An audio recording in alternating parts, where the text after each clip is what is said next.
असम के मुख्यमंत्री हिमंत विश्व शर्मा ने गायक जुबिन गर्ग की मौत पर बड़ा खुलासा किया है। उन्होंने बताया कि गायक बिना लाइफ जैकेट के तैरने गए थे, इस कारण उनकी मौत हो गई। असमिया गायक जुबिन गर्ग के आकस्मिक निधन से हर कोई परेशान है। लोग उनके मौत का असली कारण जानना चाह रहे हैं।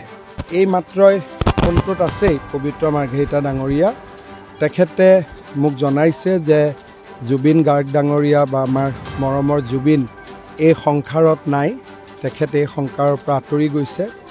খুব মৰ্মান্তিক ঘটনা, মৰ্মান্তিক দুখদায়ক ঘটনা। আজি আমি বিজেপি দলে আজি গধূলিও আমি নিৰ্বাচনী প্ৰচাৰ নকৰোঁ। মই এতিয়া খালি গুমাত গৈ মানুহখিনিক নমস্কাৰ কৰি মই গুৱাহাটীলৈ তুৰন্ত উভতি যাম। তেখেতৰ সৎকাৰ বা কি ধৰণে আমি তেখেতক আনো, গোটেই কথাবিলাক গুৱাহাটীত গৈ আমি আলোচনা কৰিম।